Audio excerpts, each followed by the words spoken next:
Bonjour et bienvenue à tous les amoureux de Jésus-Christ, que Dieu vous bénisse infiniment, j'espère que vous allez bien. Moi ça va très très bien, on est dimanche aujourd'hui, il fait très très beau, donc on en profite, on reste à l'écoute du Saint-Esprit, on en profite, etc. Aujourd'hui on va parler des oints de Dieu, ce que Dieu a validé, ce que Dieu reconnaît. Comme vous vous doutez, ça va être pour les chrétiens, donc les pasteurs, les prophètes, les apôtres, etc. Avant ça, je vais vous donner donc à méditer, donc 1 Chronique chapitre 16, verset 22, Psaume 105, verset 15, vous avez aussi Matthieu 18, verset 7 et Ézéchiel 28, 23. Par contre, je vais vous lire Psaume 105, verset 15, qui nous dit ceci. Ne touchez pas à mes oints et ne faites pas de mal à mes prophètes. Il y a deux versets qui répètent la même chose. Donc, 1 Chronique 16, 22 et le psaume 105 que je viens de lire, verset 15. Dieu a dit, ne touchez pas à mes oints et ne faites pas de mal à mes prophètes. Bien-aimés dans le Seigneur, en tant que chrétien, on a d'abord le devoir de cultiver notre communion personnelle avec le Seigneur.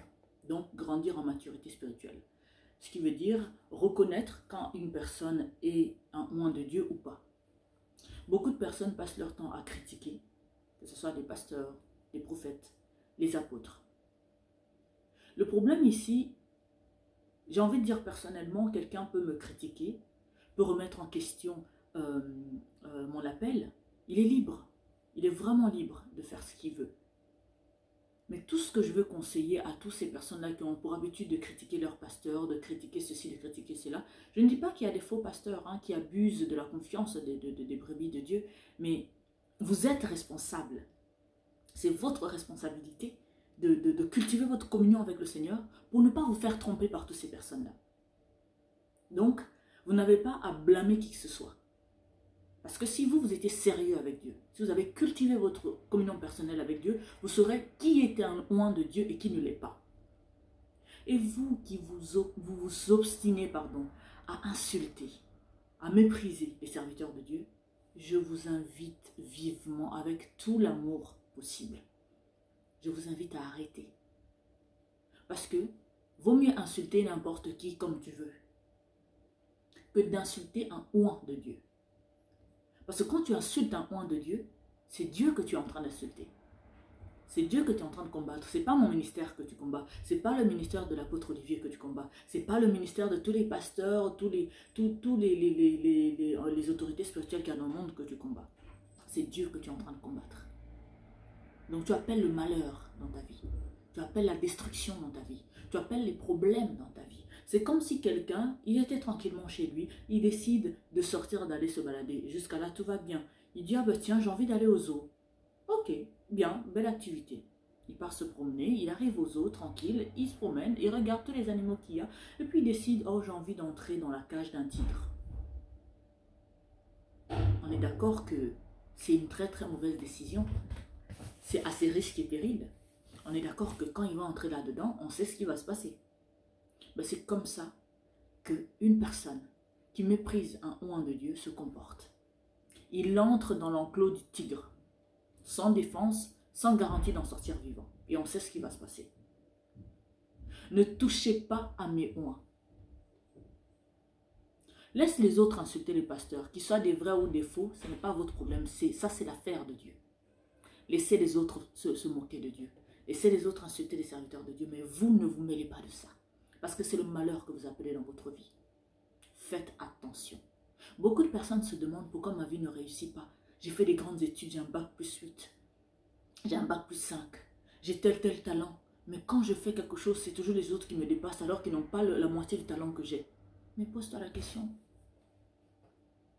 Est-ce que je n'insulte pas les serviteurs de Dieu? Est-ce que je ne méprise pas? Est-ce que je ne combats pas le ministère de Dieu qui fait que peu importe ce que je fais, peu importe le talent que j'ai, c'est les autres qui excellent? Je vous invite, bien-aimés dans le Seigneur, de respecter les serviteurs de Dieu. Parce que si tu n'as pas cultivé ta communion personnelle avec le Saint-Esprit, ben, tu ne sauras jamais que la personne qui te parle est un oint de Dieu. Et quand tu critiques cette personne-là, tu emmènes, donc tu appelles avec rapidité et insistance la mort dans ta vie. Alors faites attention.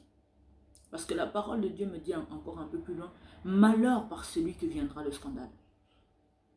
Tu trouves que ce n'est pas un serviteur de Dieu, ce n'est pas une servante de Dieu, c'est son problème. Laissez-le avec Dieu. Dieu lui-même va le confondre. Mais ne sois pas celui qui va venir créer les problèmes, la confusion dans la vie de cette personne-là. Parce que tu ne connais pas la relation de cette personne avec son Dieu. Tu ne connais pas l'approbation de Dieu dans sa vie. Vous êtes là à dire homme de Dieu, femme de Dieu. On en voit beaucoup qui font tout et n'importe quoi, mais les gens sont toujours derrière homme de Dieu, femme de Dieu. Mais quand les vrais se présentent devant vous, c'est là que vous commencez à combattre le ministère. Mais qu'est-ce que vous voulez? C'est le malheur que vous appelez dans votre vie. Parce qu'on est arrivé dans la période où la Bible nous dit qu'ils voudront qu'on leur dise ce qu'ils veulent entendre. Ils voudront qu'on puisse les caresser dans le sens du poil. Mais je ne suis pas là pour dire à qui que ce soit ce qu'il veut entendre. Je suis là pour parler des révélations, des vérités du Saint-Esprit. Je suis là pour inspirer et instruire les gens spirituellement à travers la parole de Dieu, à travers le Saint-Esprit, à travers la révélation. Celui qui veut qu'on lui dise ce qu'il veut entendre, en tout cas, il n'est pas dans la bonne chaîne. Soyez bénis infiniment et je vous invite vraiment à éviter d'énerver Dieu en manquant de respect aux serviteurs de Dieu. Ne touchez pas à mes oins, la parole le dit. Et les autres versets que je vous ai donnés, les 2 derniers versets, vous disent ce qui attend ceux qui continuent à mépriser les serviteurs de Dieu. En tout cas, je vous aime énormément. Ce message est vraiment pour vous prévenir que quand vous êtes chrétien, évitez d'insulter, de critiquer, de mépriser les serviteurs de Dieu. Peu importe qu'ils soient des vrais ou pas, parce que Dieu va s'occuper de vous. Parce que c'est à Dieu de s'occuper de toutes ces fausses personnes qui se présentent devant vous comme des serviteurs de Dieu. C'était l'apôtre Harmonie. Passez une excellente journée et à très bientôt pour d'autres vidéos. Vous nous retrouverez sur Centre de Gloire Emmanuel en allant sur YouTube. Et surtout, n'oubliez pas de vous abonner et d'activer la cloche de notification pour avoir tout de suite, dès qu'on publie les vidéos, avoir accès du coup à nos vidéos. Et sur Facebook, vous nous trouverez sur Apôtre Olivier Cambola officiel et Apôtre Harmonie. Excellente journée, que Dieu vous bénisse, profitez du soleil, profitez de la vie, profitez de tout et évitez de vous attirer les malheurs pour rien inutilement. Que Dieu vous bénisse, ciao.